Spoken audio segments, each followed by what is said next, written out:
welcome to another exciting episode of the Number One Comics Podcast. I'm your host, Jonah. With me, as always, is Bill. Bill, thanks again for joining me. You're welcome, Jonah. I'm really excited about this because today we are talking about one of my all-time favorite comic book characters. That's right, we are talking about Moon Knight. I love me some Moon Knight. Oh, yeah. I've said this many times before. I've always gravitated more towards the obscure.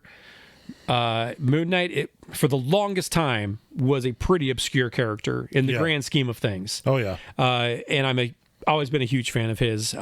This, in my opinion, was his renaissance, and we'll kind of talk about why that is. Mm-hmm. Because this book was published by Marvel Comics, cover date June 2006, cover price $2.99. Writer, Charlie Huston, and the penciler, David Finch. Now, leading up to this comic, we had not seen Moon Knight in a while in the comic book world. Tell me a little bit about your experiences with Moon Knight. How do you know the character? What do you know of the character, etc.? Mostly from Wizard and from the Marvel Universe trading cards. Yes, okay. But he was always one of those ones I was just like, man, he looks really cool. Yeah. You know, I never really read many of the Moon Knight stories back in the day. I think maybe a couple of like crossover ones he did. I think there was like a crossover one he did with Daredevil. I want to say something like that. I'm sure. Yeah. Probably. There was a time where they all crossed over with everybody. Right. Right. Yeah. It was just one of those ones that I think my dad randomly picked up. Well, he was following Daredevil for a while too. So I think it's one of the ones he picked up, and I saw Moon Knight on the cover. I was like, oh, cool. Okay, right on. All right. But yeah, other than that, of course, the Disney Plus series that we got, which was real heavily underrated, in my opinion. Yes, I'm torn on that because I believe it was underrated, but I also think it could have been better. I would agree with that. My biggest bone of contention with that is I think they took so many shortcuts where we didn't see Moon Knight in action because it was like him blacked out. And so it's like Oscar Isaac's there, and then he like wakes back up and he's like, oh, what happened? And he just like killed a whole bunch of dudes. Right. And you're like, dude, I want to see Moon Knight in action, not the aftermath of it necessarily. That just happened too many times for me. Now, I did read a few things with Moon Knight in them on the Spider-Man Ultimate line. Okay. Ultimate Spider-Man line. And one of the things I remember most about it wasn't really a great character. Most of the Ultimate versions of characters weren't really that great. Mm-hmm. But the one thing I do remember is Spider-Man saying, have you seen how dirty the rooftops are in New York? And you're wearing white? He probably is not wrong about that. No. Well, the character had first appeared in Werewolf by Night, issue 32, back in 1975. He was created by Doug Monk and Don Perlin. After his first appearance, he was featured in issues of Marvel Spotlight, Spectacular Spider-Man, and The Defenders. He even had a recurring backup story in Hulk magazine. He was often referred to around that time as Marvel's Batman, and I can see why they would draw parallels between the two. Mm-hmm. The way that it was introduced to me for a time is he's Marvel's Batman, but he's crazy. And I was like, I'm here for that. Like, I dig that notion. I'm okay. He did get his first ongoing in 1980, and that series ran through issue 38. It was this series that introduced us to Mark Spector's resurrection at the foot of the tomb of the god Khonshu. This was also the series that introduced us to his arch enemy, who is called Bushman. And then in 1985, there was a 6-issue miniseries. After that miniseries, he became a regular member of West Coast Avengers, and that lasted about 20 issues.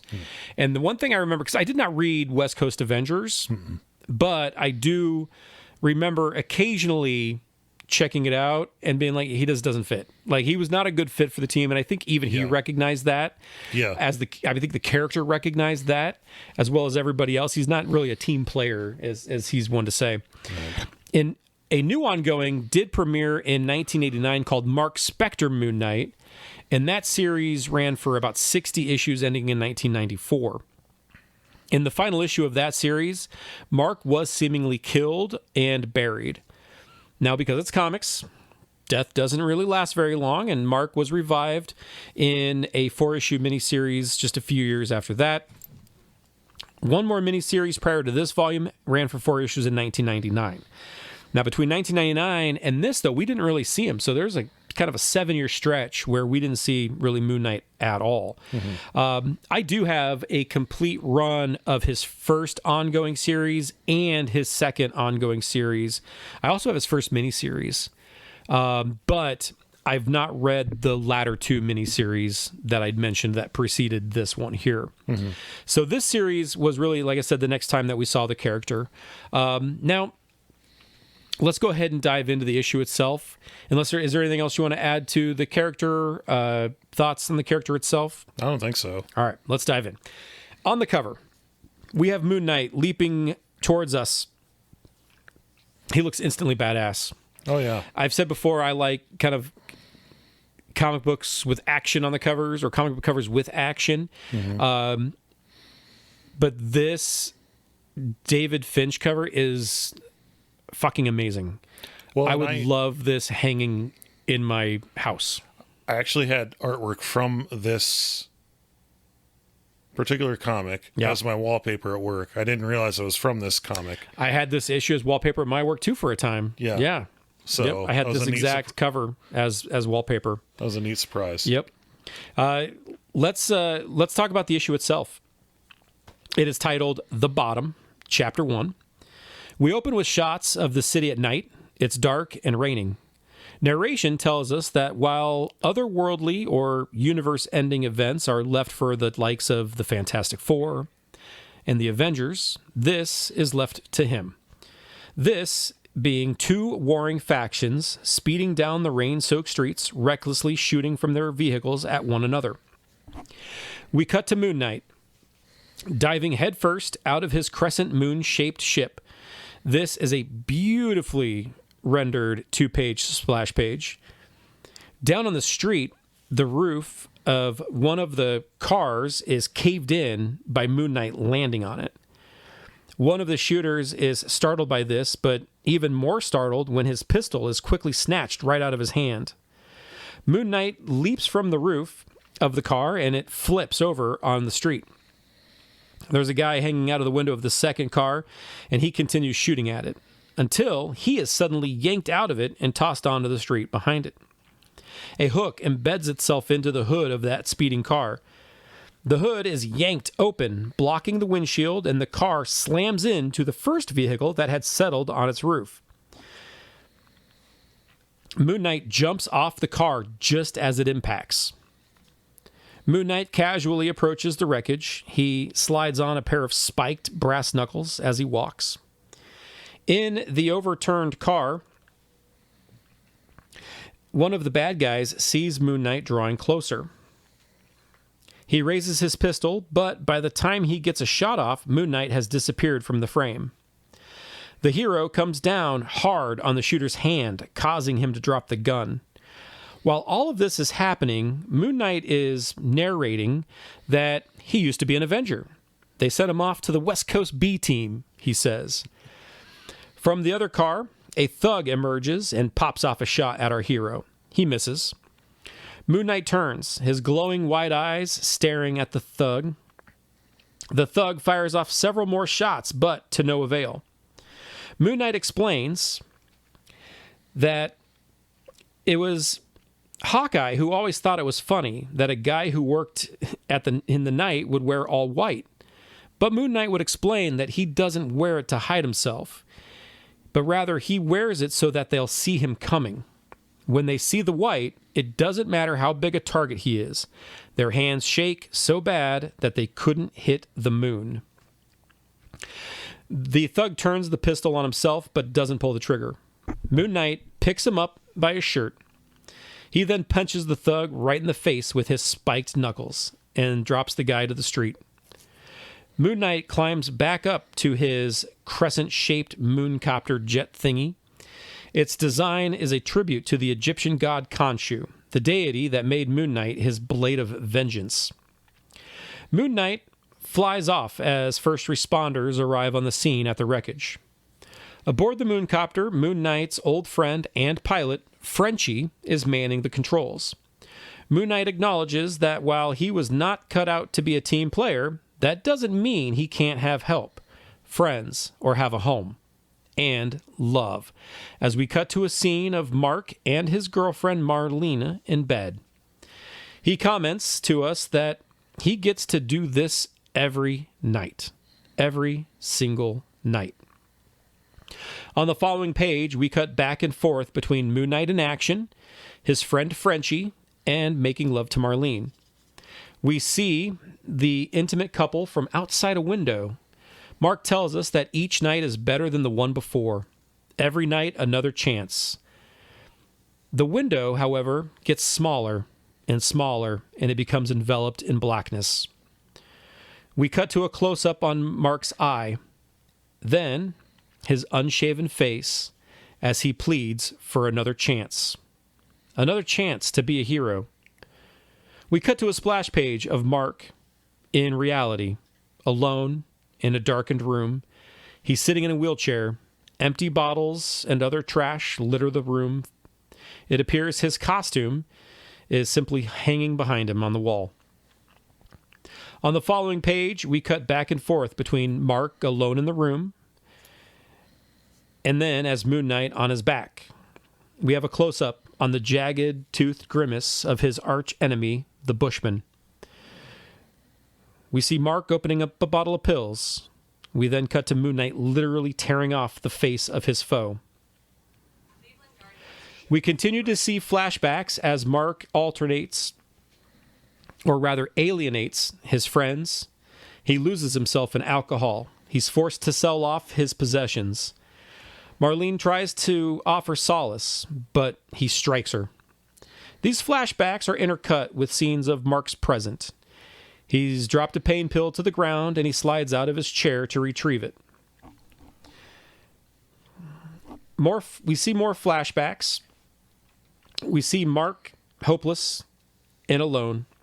He spits in the face of a statue. He spits in the face of the statue of his moon god Khonshu, and he tells us that he's never asked to be a hero. The last page is a splash page in the present. We have a broken Mark on his knees at the foot of the statue, and he's pleading to his God, please let me be a hero again. And with that, we are to be continued. Thoughts, Bill? I really like this one. I want to say a couple notes I had. Of course, the artwork is just like really visceral. I love the artwork in this. It's quick and to the point. It's a quick read, but it's also worth just going back over it again just to admire the artwork. Yep. And you need an artist who is capable like David Finch with this type of, the sense of realism, the sense of mood, the atmosphere, because aside from the narration, which is not overly, it's not, just an exposition dump necessarily, right? There is not a single line of spoken dialogue in this entire issue. Right. It's all the narration we're getting. It's not even describing what's happening on the panel. Houston is really allowing Finch's artwork to tell the story, and he does so beautifully. Yeah. Whether it's, I love the intercut scenes. We talked about this way back when we talked about Astonishing X-Men and how they intercut scenes of different events happening at different places, but it's all on one page. And we get that with these flashbacks of him in the present, and he's broken, and he's a shell of a man, and we kind of see the events that took him to that place. Right. It's beautiful.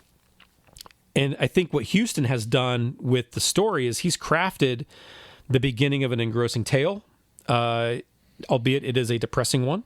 Mm-hmm. It is interesting to see us start at the very bottom where there's really nowhere to go but up. Right. We're not starting out with the hero at the top and he falls. We're starting out, like the name implies, we're starting out at the bottom. Right. And I think that that's a very interesting place to reintroduce us to this character. So, like I said, the art's beautiful. Mark's life might be in the shitter, but Finch's art is at the top of his game. Yeah. What were your thoughts on the story itself? It reminds me a little bit of the Demon in the Bottle storyline from Iron Man. Sure. Granted, with a way darker take on it. Yep. I like seeing. I think the most important part of any like hero's journey is seeing them rise to the top. Yeah. And as you said, he starts at the bottom in this, which I think works really well. I love the opening monologue where he's like, someone has to do the fun stuff. Mm-hmm. That made me chuckle. I really like that. Because he's always struck me as like more of a, like, getting his hands dirty kind of hero, more so than just, we have to secure the perimeter and make sure no collateral damage happens. He just doesn't give a shit and jumps right in there and just that's why I get it. He's like that Batman with even an edgier Batman, and I know that can even be hard considering how edgy Batman is. Yeah. And I'm going to stop drawing parallels to him because I think they are very, very different characters, right? With different motivations, different. I mean, their looks are not even similar. Like if you want to compare Batman to somebody, compare Batman to, well, obviously the archetype would be like a Nighthawk or whatever from like Squadron Supreme, right? Or any number of other. There's so many other Batman archetypes out there. Yeah. I don't ever really think that Moon Knight was one of them.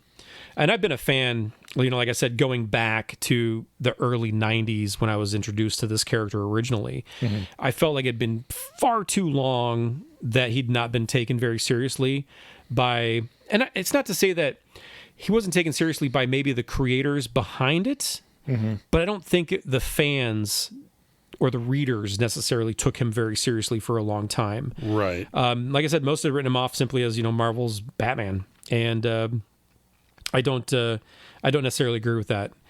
This was refreshing to see the character return, and it is in like a serious fashion. Mm-hmm. But yeah, I think it's a really good first issue.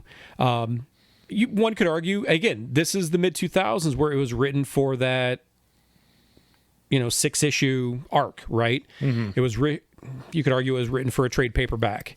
And I can definitely see that. That was, I think, just par for the course with early, or rather mid-2000s comics. Right. Let's talk a little bit about what came next. So despite his absence in the early 2000s, he has had a pretty consistent presence in the Marvel Universe ever since the launch of this title. The fifth volume, which this is the fifth volume, it lasted about 30 issues, and it ended in July of 2009. It's funny to me because 30 issues does not sound like a lot of issues, mm-hmm. but when I look at the majority of comic runs today, especially comics that I'm buying, and I'm like, oh, this is really good, and then it's canceled at like issue 10, yeah. 30 issues is a lot of issues. Right. For a writer to have 30 issues, or a couple of writers, because I think there was a couple of writers that someone came on to this after Houston left, but having 30 issues to tell a character's story is a lot nowadays, weirdly enough. In September of 2009, there was a 10-issue series that was called Vengeance of the Moon Knight. He was also a recurring cast member in Secret Avengers, which we talked about that issue, and we talked about him in that issue. I kind of geeked out about him in that as well. Mm-hmm. So make sure to check out our Secret Avengers episode. Yeah. A sixth volume launched in 2011. This really played up the multiple personality aspect of the character. That's something that's kind of always been an aspect of him. Despite having Brian Michael Bendis as writer, because he's a solid writer, and then you have Alex Maleev on the art, that book was actually canceled after like 12 issues. Oh, wow. So it didn't have a very long run. Now, Volume 7 was launched in 2014 as part of the Marvel Now initiative. And this series, again, dove into the fractured personalities of the character, but it tweaked it a little bit. It actually stated that the personalities were not so much a matter of like mental illness. It was more due to brain alterations by Khonshu, and that Khonshu was actually a literal alien entity and not just a god type figure. An 8th volume appeared in 2016. That volume ended at issue 200. Now, it did not run for 200 issues, let's be clear.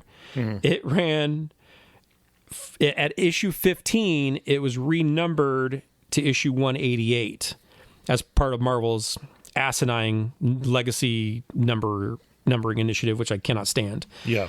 That series, it actually undid a bit of what the previous volume had done by acknowledging that Mark actually did have some DID or dissociative identity disorder, and that the alleged creation of the alternate personalities was really just kind of, or the story behind the alternate personalities was a form of denial rather against the DID. Right. In 2021, there was a 9th volume that came out. Now here we've got Mark. He's back in therapy to hash out his psychological issues. He also gets involved with a church that worships Khonshu. It's called the Midnight Mission. This series also toys around with the idea that Mark Spector may actually be immortal because of his frequent deaths and resurrections. I'd argue that, again, that pertains to really any fictional comic character because they always die and come back. The series was written by Jed MacKay. We've talked about him before. He wrote the excellent Taskmaster miniseries that we reviewed that first issue of. Yeah. And he's actually still working on Moon Knight today. He penned this Moon Knight series. It continued. It changed names, but it kind of continued his same story. It turned into a story or a series called Vengeance of the Moon Knight. That ran for 9 issues, and then it was relaunched as Moon Knight Fist of Khonshu, which is what it's called today. Having been out of comics for so much of the 2010s, I actually missed most of those kind of in-between volumes. I missed most of volumes 7 and 8, but I pretty much have everything else at this point in time. Yeah. Like I said, he's long been one of my top 3 favorite Marvel characters, and if he's in it, or if he's on the cover of it, I'm probably going to pick it up just to see. So also, let's talk a little bit about, I know we talked a little bit about the Disney Plus series. You said you would recommend that to folks if they want to learn more about Moon Knight? Yeah. I liked it. I thought it was interesting. I would have wanted more Moon Knight action, and I'm kind of bummed we didn't get a second season yet. I'm sure. Yet. Maybe still coming. Yeah. I'm sure there's, well, like with any TV series or movie they do, there's volumes and volumes of stuff you could draw from. Right. And unfortunately, I don't think you can totally encompass the Moon Knight character in a 6-issue or a 6-episode series or whatever it was. I think it was like 6 or no, I agree with that. Yeah, I think it would be tough, especially considering there's so many iterations and there's so many layers to the characters. Right. Between the multiple personalities, which that's only touched on even in the series. The multiple personalities, even the different costumes, right? Because you've got Mr. Knight costume, you've got the actual Moon Knight costume, and I think towards the end it did kind of lean very heavily into the Egyptian mythology, right? And I think that kind of got away from the character itself a little bit. Yeah. Like I said, I just have a couple of gripes with it. Overall, I think it was a pretty good series. I probably need to go back and rewatch it. So I would, like I said, I'd love to see a second series, and hopefully we'll see him return maybe in the greater MCU in some capacity. Yeah. So I think he would fit in really well with like a Brand New Day type Spider-Man movie or Punisher. I would still like, I know this is probably not on their, not on their like board of ideas they have, but I'd love to see like a Midnight Suns type of movie at some point. Yeah, that'd be badass. Yeah. Nick Cage is Ghost Rider. There we go. Yes, please. I'm all for it. Excellent. Well, let's go ahead and rate and wrap this up. Would you have bought the next issue, at least read the next issue, skipped it, or wish this would have been Batman? I probably would have at least read the next issue. All right. By the time this came out, I was kind of out of comics, but after reading this first one, I might actually like want to go back and like buy the compendium or something like that. Yeah, I do have the trade of this if you want to read the first trade anyway, like the first story arc. I'll bring it to you next time. So it's a good trade. Excellent. Well, that's going to do it for us here. Again, special thanks to everybody at the Field of Geeks Network for making this happen. Be sure to like and subscribe. Follow us on Facebook at the #1 Comics Podcast. You can also find us on Apple Podcasts, wherever you get your podcasts. You can find us on YouTube. Just look up Field of Geeks because we are part of the Field of Geeks Network. So again, special thanks to everybody there. Special thanks as well to Raven X for the excellent theme song. And we'll catch you next time. For Bill, I'm Jonah. See you guys.